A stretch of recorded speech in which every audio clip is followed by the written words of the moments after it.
En el Ateneo Español de México, como todos los años, el 14 de abril, celebramos la República Española. En esta ocasión tenemos preparado un video documental con una serie de testimonios que son muy especial para nosotros porque conmemoramos el 90 aniversario de la proclamación de la Segunda República Española. Y por motivos de pandemia, esto será virtual. Agradezco de manera muy profunda a todos los participantes y de manera muy especial y con mucho cariño la participación del ingeniero Cuauhtémoc Cárdenas. Bienvenidos.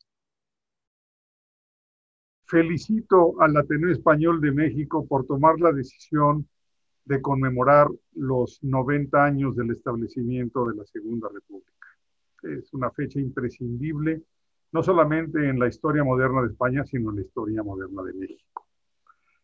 Por lo general, mis colegas historiadores piensan que la relación de México con la República Española se inició en 1936 con el apoyo de Lázaro Cárdenas al gobierno republicano y que se ratificó, se profundizó en 1939 con el exilio.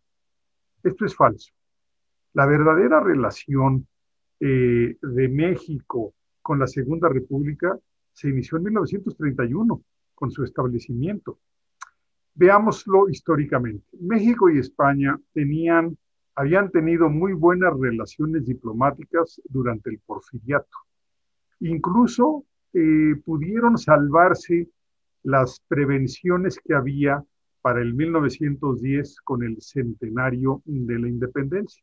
Bueno, vino un personaje, el Marqués de Polavieja, parece que fue muy aplaudido, sobre todo por la hija que lo acompañaba, pero en esas conmemoraciones, en esas celebraciones del centenario de la independencia, no hubo reclamos para España. Era un poco el proceso de independencia como el de un país que ya había madurado, la rama que se asemeja al tronco.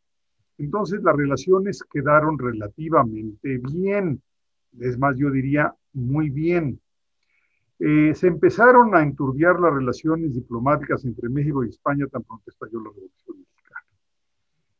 Hubo ocupaciones de tierras, hubo maltratos, algunos capataces de origen español, sobre todo en los territorios de los ejércitos más populares. En Morelos, los zapatistas fueron muy duros con los propietarios de tierras y con los capataces de haciendas propiedad españoles. En territorio villista también.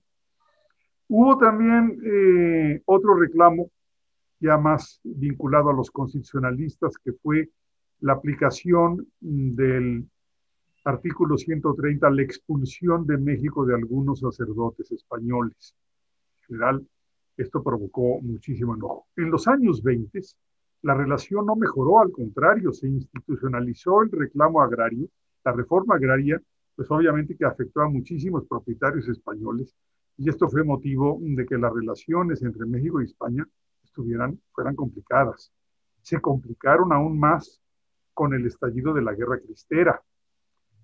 Todo esto cambió en 1931.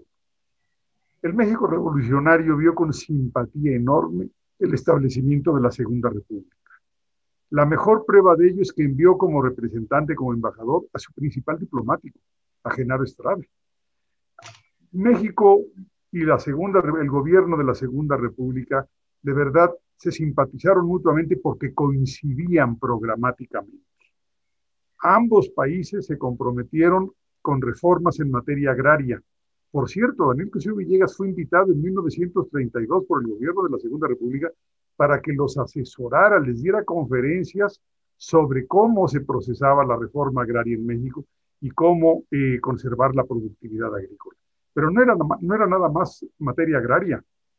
También había coincidencias en materia educativa, en materia cultural, en materia militar. México estaba pues construyendo, institucionalizando un ejército revolucionario, y la Segunda República lo mismo, quería reformar, quería acabar con este ejército español del 98 y de las guerras coloniales. Había también coincidencias en materia obrera y en materia religiosa. Ambos países tenían como objetivo el México postrevolucionario y la España de la Segunda República, pues contener, limitar la influencia de la Iglesia Católica. Por eso, precisamente por esos 5 años de amistad, se explica que en 1936 el gobierno de Lázaro Cárdenas haya apoyado tan decididamente al gobierno republicano español, porque, repito, entre ellos había no solamente una amistad, una lealtad mutua, sino que había coincidencias programáticas muy claras. Esto para mí había que recalcarlo en estos 90 años de la inolvidable Segunda República Española. Una anécdota nada más, la vinculación del Colegio de México con el exilio. El Centro de Estudios Históricos, que fue el primer centro organizado en el Colegio de México, su director fundador fue Silvio Zavala, ¿sí? Fue fundado el 14 de abril de 1941. Silvio Zavala se había formado en España durante los años de la Segunda República. A lo mejor buscó que la inauguración del centro fuera ese día. Así lo quiero pensar. Es un gusto poder colaborar con el Ateneo Español de México en la conmemoración de los 90 años de la proclamación de la Segunda República Española. Quiero para esto contarles una anécdota de la familia Guzmán, familia de mi padre, de mis abuelos, en España durante esos años. Mi abuelo Martín Luis Guzmán conocía desde tiempo atrás a Manuel Azaña porque colaboraron en diversos periódicos como La Pluma, La Voz, y siguieron siendo amigos las dos familias después de que el presidente Azaña quedara como presidente de la Segunda República Española.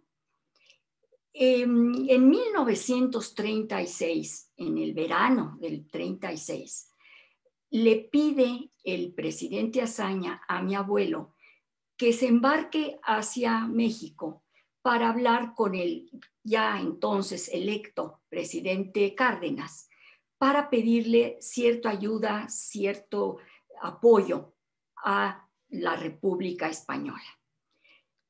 Mientras están mis abuelos en viaje a México, quedan en Madrid mi tío mayor, Martín Luis Guzmán, mi padre, Hernando Guzmán, y mi tío el menor, Guillermo Guzmán, y se quedan en su piso ahí en la calle de Velázquez, barrio de Salamanca.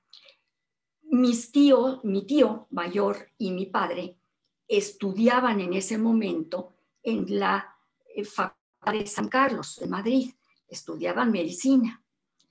Mientras que mi tío el menor, Guillermo, no estudiaba, sino que era fuerzas básicas del Real Madrid.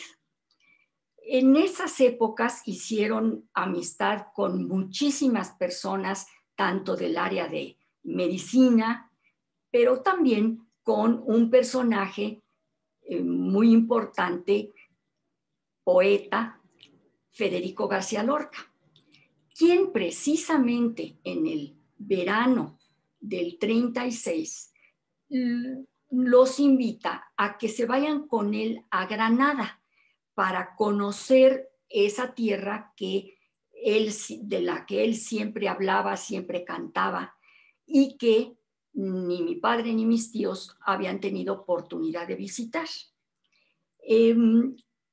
No van a Granada con él porque precisamente mi padre, Hernando, tenía un examen de medicina en la Facultad de San Carlos, lo cual le impide definitivamente acompañar a Federico García Lorca en su viaje a Granada. Por un lado, desde luego, pues eso evitó que también fueran fusilados, lo cual hubiera sucedido. Pero entonces mi tío el mayor dice, mejor vamos hacia el norte, a pasar el verano hacia el norte de España, donde vivía su novia y llegan a San Sebastián, después están bastante tiempo en Deva, y ahí es donde les llegan las noticias de lo que está pasando y de cómo las fuerzas de Franco van a invadir ya Madrid, y tiempo después, unas semanas después, se encuentran con las noticias de que no solamente eso, sino que el piso que tenían allí en Madrid ha sido saqueado. La biblioteca que mi abuelo tenía en ese piso era enorme, de miles y miles de volúmenes. Todo había desaparecido. Entonces se dan cuenta de que no pueden ya regresar a Madrid y tienen que quedarse en el norte de España, y les aconsejan que vayan a Bilbao, donde en alguno de los consulados podrían ser que el alemán, el inglés, alguno de ellos pudiera de alguna forma proporcionarles papeles para salir de España. Desde luego no llevaban con ellos nada, pues ellos solamente habían ido a veranear. Entonces, finalmente, el 15 de septiembre del 36, se les ocurre llegar en la noche, en tarde noche, al consulado de México en Bilbao y pedir hablar con el cónsul. El conserje les dice que pues es imposible, que desde luego, siendo 15 de septiembre, el señor cónsul está en el Hotel Carlton celebrando con otros cónsules y con algunas personas importantes de Bilbao el grito de la independencia, de lo cual obviamente ni mi padre ni mis tíos se habían percatado. Sin embargo, pues van a ese lugar, llegan a donde están cenando, celebrando el cónsul y todos sus compañeros, y no los dejan entrar porque iban totalmente de blanco, con alpargatas, creo que hasta con una raqueta en mano porque habían estado jugando, en fin, algo totalmente impropio para dejarlos entrar a una cena. Pero insisten tanto que mandan una pequeña nota, y la manda mi tío el mayor, y sale el cónsul a la puerta diciendo asombrado: ¿está usted firmando una notita aquí diciendo que es usted Martín Luis Guzmán? ¿Cómo? ¿Cómo que es usted Martín Luis Guzmán? Y dice mi tío: pues sí, así me llamo. Soy hijo del escritor y estos son mis hermanos, Hernando y Guillermo. Entonces el cónsul le dice: bueno, ¿ustedes necesitan papeles para salir de España? Pues sí, tenemos que salir de España porque ya no podemos regresar a Madrid. Y les dice el cónsul: pues desde luego que sí se los daré, porque fue su padre precisamente quien me salvó la vida cuando estaba yo en la División del Norte con Francisco Villa, y su padre fue el que, a la hora en que Pancho Villa me quiso fusilar, fue su padre el que intervino por mi vida y me pudo salvar, y aquí estoy. Entonces, lo único que puedo hacer es, desde luego, darles a sus hijos un pasaporte mexicano para que puedan salir. Pero ¿qué hacemos de identificación? Fotografías.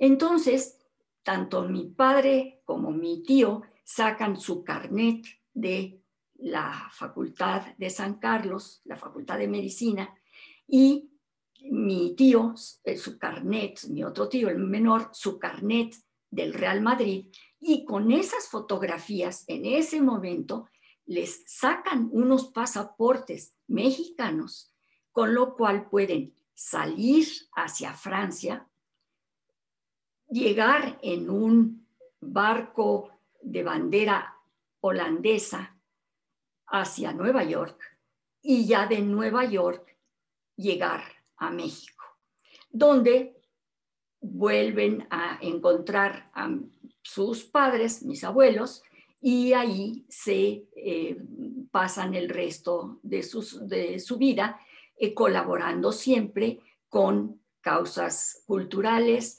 con libros, con editoriales y muchos amigos exiliados españoles que fueron llegando y bien recibidos por el presidente Cárdenas en México.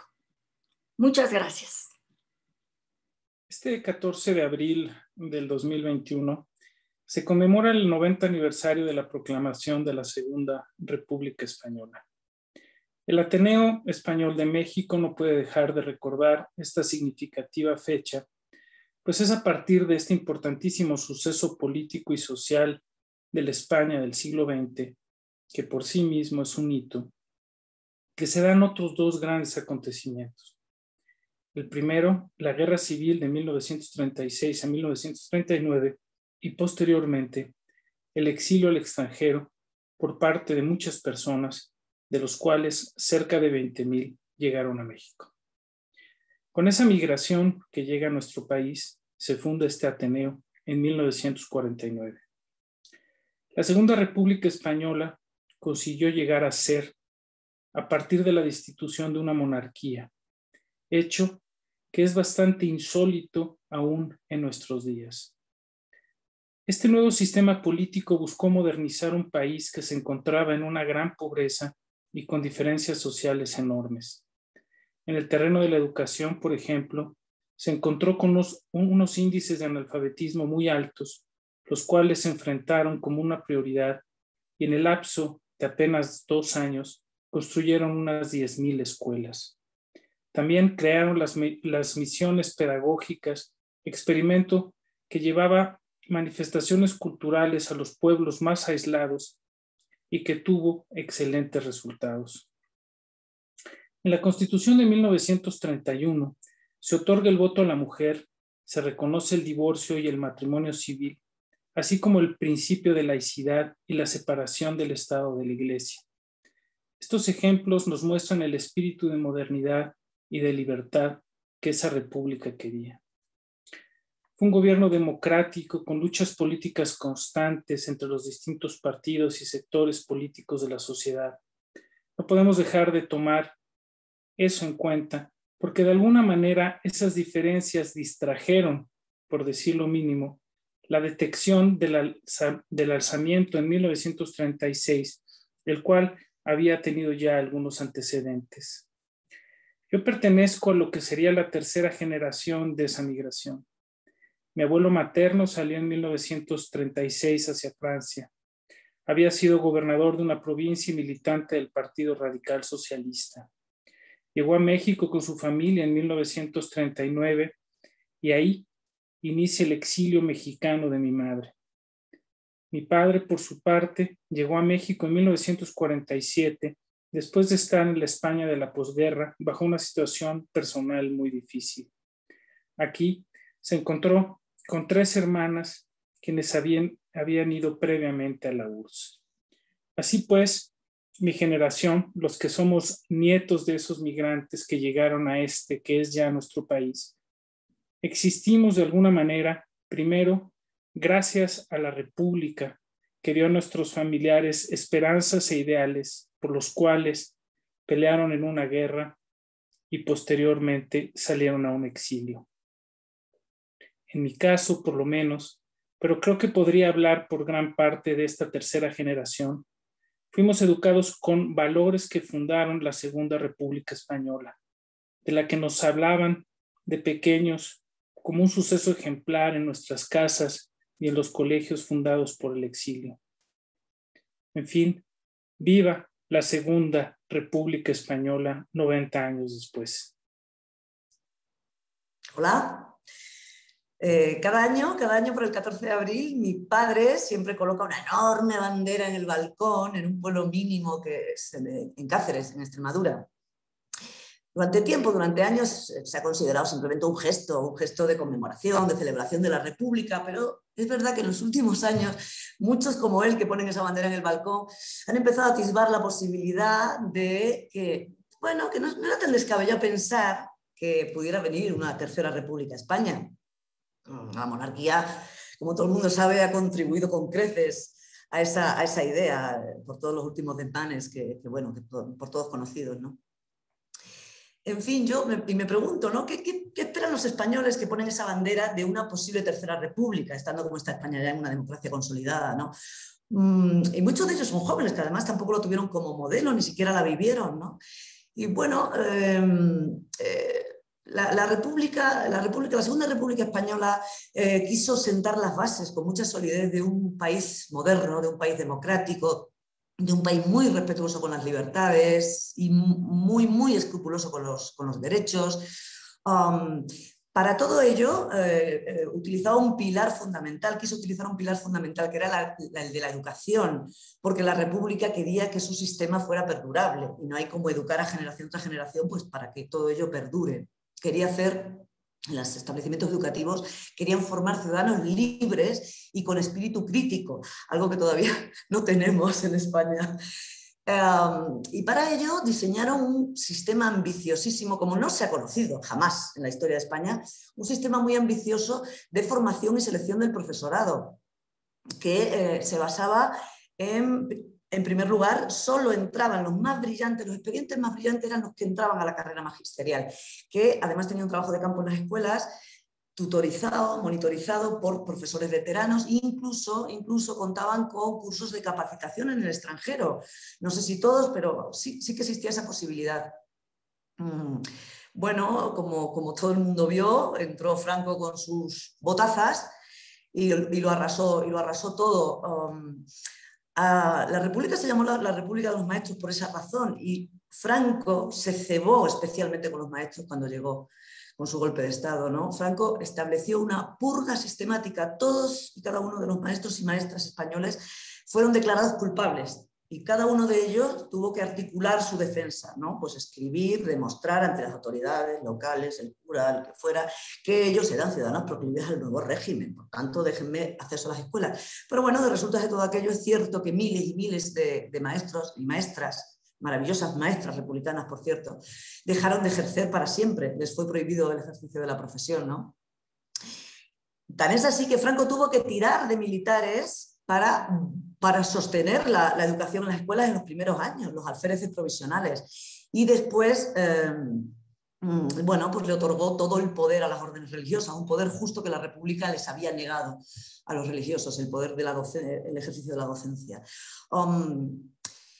Todavía hoy yo creo que la escuela española tiene una presencia excesiva de la religión, de las órdenes religiosas en la impartición de la docencia. Una presencia que pagamos todos los españoles con nuestros impuestos, porque efectivamente la Constitución reconoce que cada uno puede estudiar en el sistema que quiera, en el privado o en el público, pero el público está lleno de órdenes religiosas que pagamos todos con nuestros impuestos. Eso es una cosa, incluso en algunos establecimientos sectarios donde la coeducación que estableció la Primera República de niños y niñas se ha roto. Los niños y las niñas estudian por separado, ¿no? Son regímenes muy sectarios que estamos financiando con dinero público. Eso por un lado, no creo que se estén preparando, formando ciudadanos con espíritu crítico, está muy lejos de ser una educación laica y desde luego de ser una educación de calidad. Todavía a España le falta muchísimo, ¿no? Y yo creo que eso es posiblemente una de las cosas, hay más, pero una de las cosas que los españoles que cuelgan su bandera y que piensan en una tercera república, bueno, pues seguramente es algo que está en su ideario, ¿no? Volver a traer esa formación para sus generaciones y generaciones que consolide un Estado moderno, ¿no? Definitivamente. Yo querría cerrar esto con aquella famosa película, La lengua de las mariposas, donde el viejo profesor dice aquello de si logramos que una sola generación de estos niños se forme en este sistema, este país nunca ya volverá a ser el que fue, ¿no? Aquellos años oscuros. Y en eso yo creo que seguimos todavía. Y con esto me despido yo con un saludo de salud y república. A 90 años de la proclamación de la Segunda República Española, yo aún me agito al pensar en la España de aquellos días alegres, eufóricos, en los que aunque no fui protagonista, sí fui recipiendaria de tantas historias contadas en casa cuando era pequeña. Me recuerdo sentada junto a mi padre, mi madre y mi hermana alrededor de la radio, escuchando con nostalgia canciones de su terruño. ¿Cuál es mi vínculo con el exilio? ¿Qué me une al exilio español? Sin duda, puedo afirmar que el exilio español republicano ha sido uno de los temas principales a lo largo de mi vida. A esta tierra llegó mi pequeña familia para hacer la suya y para dejar aquí la semilla que mi hermana y yo habríamos de honrar tanto para México como para la España republicana. En mi infancia vivíamos en el centro de la Ciudad de México, en la calle de Delicias, por si alguno se acuerda, esquina con la calle de López, zona en aquella época repleta de refugiados españoles.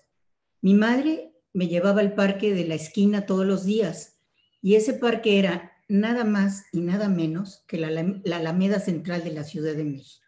¡Qué lujo! Bueno, allí durante un buen rato, todas las mañanas, se hacía una tertulia de señoras y sus bebés cuyo eje conductor era el exilio español. Todas ellas eran amas de casa que habían llegado en los barcos españoles. Tiempo después, a los 5 años, ingresé al Colegio Madrid, en donde mi hermana Feli, 10 años mayor que yo, estaba ya en la secundaria y había ya cursado la primaria en el colegio. En el Madrid estuve hasta los 15 años, cuando terminé la prepa. La mayoría de mis profesores habían sido maestros en España y la mayoría de mis condiscípulos mexicanos eran hijos de refugiados españoles.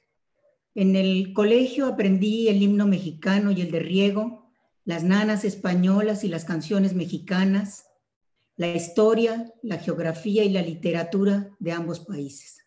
Por cierto, mucho tenemos que agradecer a aquellos profesores y directivos de esta escuela por haber trasladado a sus aulas mexicanas los principios y métodos de la que fuera la Escuela Libre de Enseñanza de la República y de haber hecho, junto con el Colegio Luz Vives y la Hispano-Mexicana, 3 colegios de vanguardia que se destacaron en la enseñanza-aprendizaje en México. Bueno, años más tarde, fui durante 2 periodos presidenta de la Junta de Gobierno del Colegio Madrid y, por cierto, mis 2 hijas son también madrileñas, es decir, estudiaron desde el kinder hasta la preparatoria en el Colegio Madrid. Y en la universidad, en la UNAM, estudié matemáticas en la Facultad de Ciencias y, para gran sorpresa mía, allí reencontré a muchos conocidos relacionados con el exilio. Cabe decir que en mi también querida institución universitaria proliferaban profesores refugiados e hijos de refugiados que encontramos todos en la UNAM un espacio idóneo para el fomento al conocimiento, el debate de ideas y la comunicación en libertad. Tiempo después, ya en el ejercicio profesional en la propia UNAM, también me vi rodeada de colegas que llevaban el sello del exilio. Es un sello que mucho me distingue, ¿eh? Con algunos de ellos participé en la realización de la magna conmemoración que la UNAM llevó a cabo con motivo de los 50 años del exilio en México. Hace 40 años. Fueron días de enorme emotividad. Conferencias, conciertos, debates, mesas redondas, exhibiciones.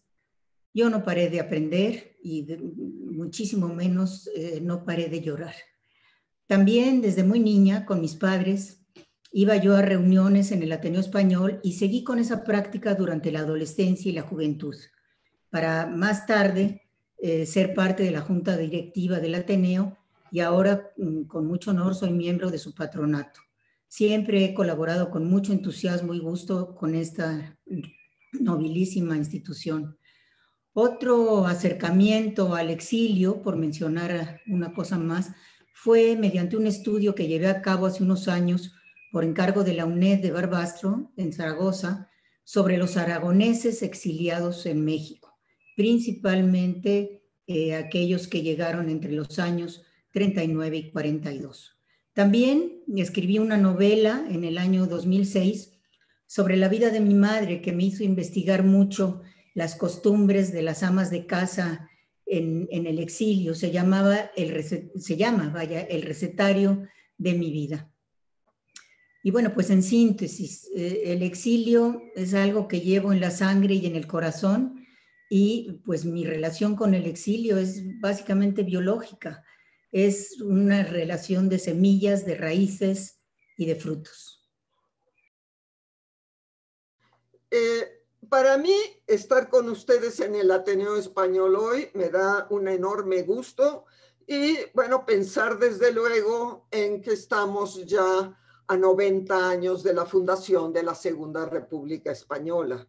Debo decir que yo nací en la Argentina, de padres argentinos, de familia no española, desde luego rodeada, sí, por el ambiente universitario de mis padres, de muchos exiliados y republicanos que vivían en Buenos Aires.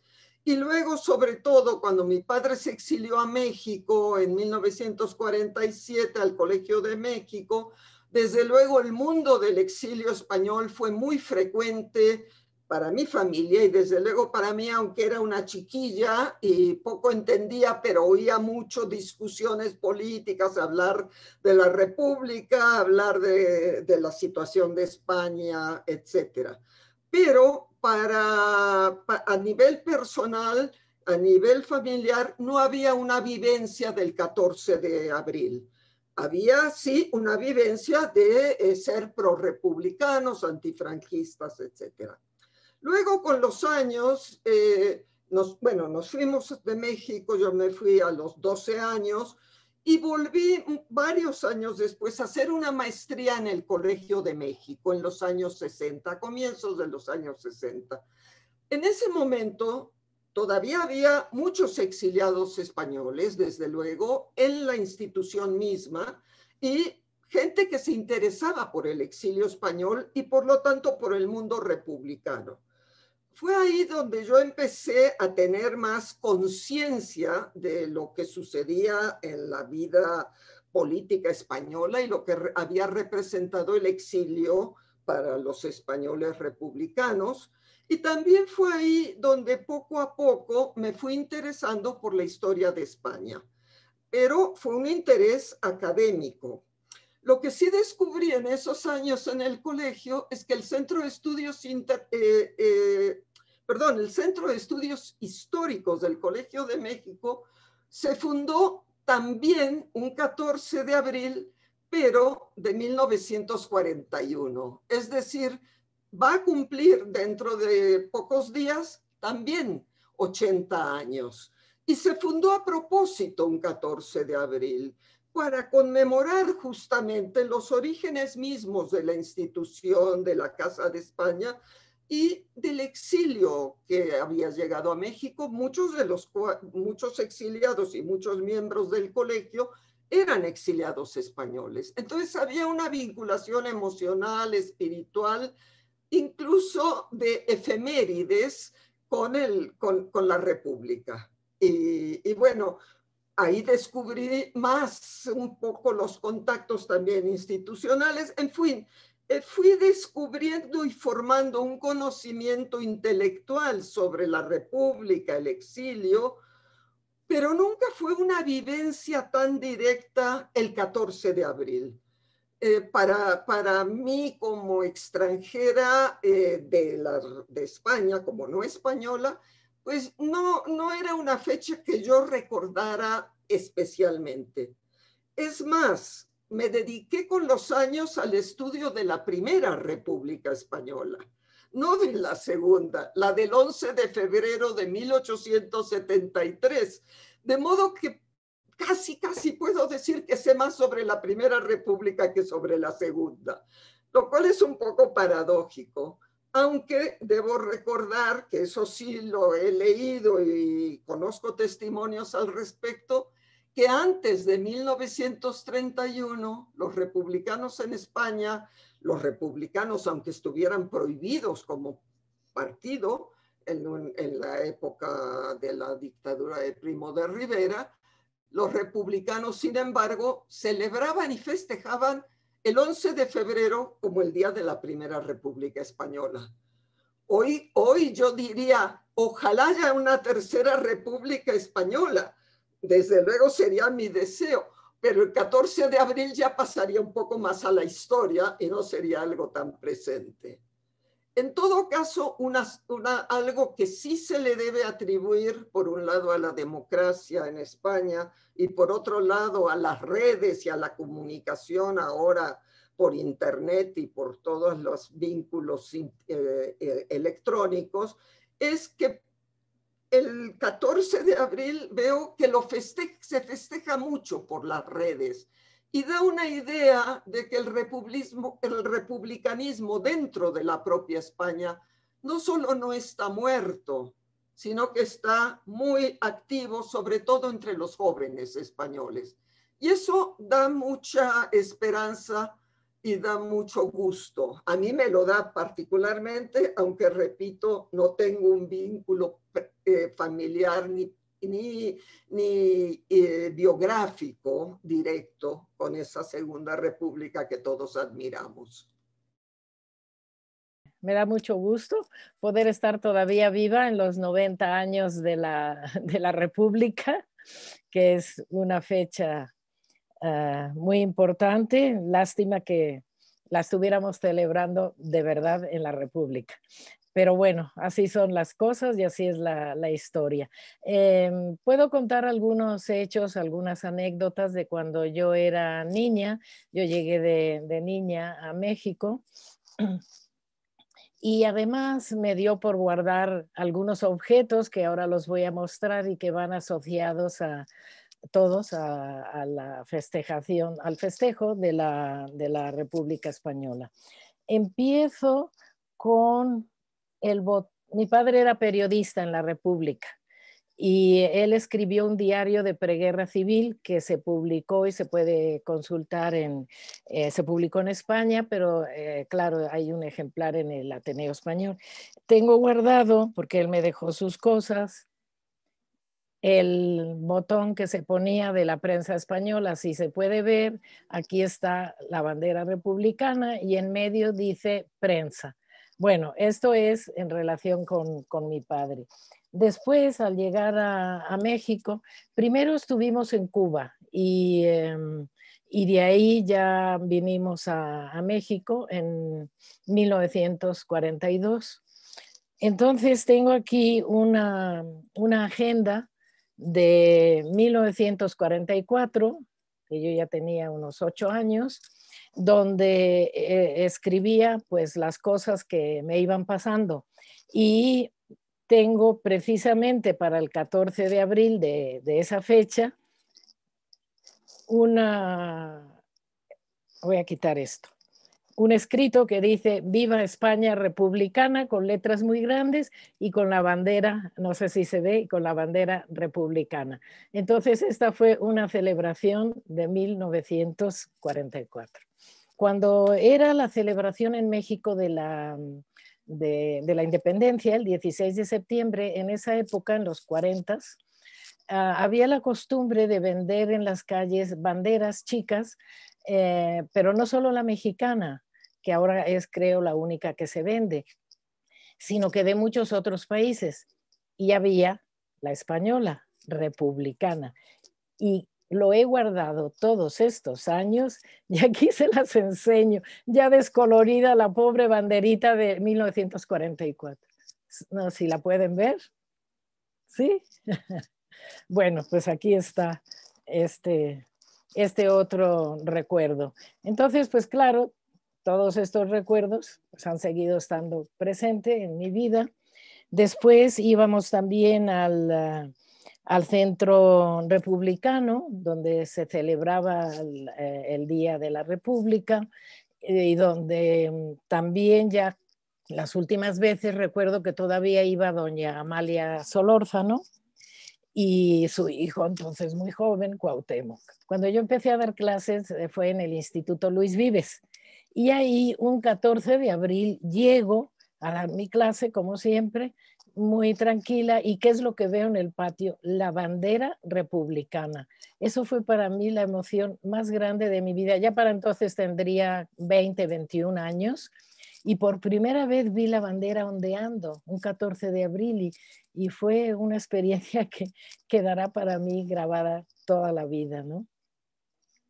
Ya siendo profesora, de tiempo completo, muchos años después en Filosofía y Letras de la UNAM, pues me tocó organizar, por ejemplo, los 70 años de la República. Aquí hay un cartel, pero ese sí no se los puedo enseñar porque está contra esta pared y no puedo mover la computadora. Pero son 70 años y invité a mucha gente del exilio, desde luego, a dar conferencias, a que también contaran sus recuerdos, etc. Y luego, los 80 años del Ateneo, ya en su dirección de Hamburgo. Aquí está esta representación que era siempre la clásica de la República Española, la bandera. Y aquí está el programa. Les puedo leer algunos de los participantes porque es muy interesante el documento. La vida cotidiana en la República, Fernando Rodríguez Miaja, quien se acaba de ir hace poco. Encarnación Tagüeña, Julio Souza, Enrique Guarner, Carmen Romero de Rayo, Juan Celso Nieto Saco. Desgraciadamente muchos de ellos ya no están. La cultura en la República, Andrés Lira, Fernando Serrano Migallón, Antonio Bolívar. La educación en la República, María Luisa Romero, Ernesto Rico. Y la conferencia magistral a cargo de Tomás Segovia. Entonces aquí pueden ver todo. Y esto. Y atrás también los fragmentos de la Constitución de la República están aquí. Bueno, pues esto es más o menos un recorrido de tipo personal de cómo es imposible olvidar este hecho histórico, así pasen los años que pasen, y cómo seguiremos siempre celebrando la República Española, todo lo que significó para el mundo el cambio y cómo desgraciadamente terminó como terminó. Pero tenemos esperanzas de que algún día vuelva la Tercera República. El 14 de abril tradicionalmente se celebraba de 2 o 3 formas distintas en México. Había, por un lado, la celebración oficial o la diplomática que se realizaba en la Embajada de España, que fue Embajada de la República Española, antes de la monarquía de la República Española, y cuando terminaron las relaciones con la República Española, otra vez con la monarquía actual. Nunca fue embajada del régimen franquista. Luego había una celebración que podríamos decir más política, que era la que realizaba el Centro Republicano Español con una comida que fue masiva originalmente, o sea, de más de 1000 personas o alrededor de 1000 personas, y luego se fue reduciendo hasta que en los años 80 ya desapareció. Y luego había las conmemoraciones personales o familiares o mucho más íntimas de pequeños grupos, de algún partido político, de algún grupo concreto de refugiados, como podían ser los aviadores republicanos o los artilleros, que alrededor del 14 de abril lo celebraban o lo conmemoraban. El Ateneo desde el principio se declaró apolítico y nunca participaba políticamente en ningún acto, ni en favor ni en contra. Entonces sí se prestaban los salones para si alguna conferencia de algún opositor español o algún político español quería dar una conferencia, pero institucionalmente el Ateneo siempre era político y no se prestaba a conmemoraciones políticas. Obviamente los miembros del Ateneo en un 100% eran republicanos, iban a las comidas, iban a las recepciones de la embajada y participaban, pero el Ateneo como institución siempre mantuvo esa apoliticidad en su actitud. En la embajada siempre se procuraba que fuera el 14 de abril, el propio 14 de abril, aunque fuera un día entre semana, porque era fundamentalmente una recepción al gobierno mexicano y al cuerpo diplomático que tenía reconocido al gobierno republicano. Entonces era una ceremonia más restringida, aunque iba bastante gente, siempre iba por lo menos un secretario de Estado mexicano, y no es que se hiciera una diferencia, pero en lo que era el despacho del embajador pasaban los altos funcionarios mexicanos, embajador, ministro, secretario de Relaciones Exteriores, subsecretarios, diputados, senadores, representantes de los partidos políticos, y en las 2 o 3 salas grandes estaban el resto de invitados mexicanos y españoles. Era un buffet, un brindis, y normalmente desde el año 46 que se empezó a conmemorar, había un pequeño mensaje en disco que enviaba Diego Martínez Barrio, presidente de la República en el exilio, siempre con el mismo mensaje de aliento y de confianza en el futuro y en la restauración de las libertades democráticas y la forma republicana de gobierno. El del Centro Republicano siempre se invitaba al presidente de la República y nombraba a un representante personal, que siempre era un secretario de Estado. Solamente fueron 3 presidentes o 4 presidentes en ejercicio al banquete del Centro Republicano. Fue Manuel Ávila Camacho, fue Adolfo López Mateos y Luis Echeverría. Fueron un 14 de abril a conmemorar el aniversario de la República. Si me preguntas cuál ha sido quizá la más significativa, yo creo que fue el 14 de abril de 1957, cuando se le rindió un homenaje al general Cárdenas.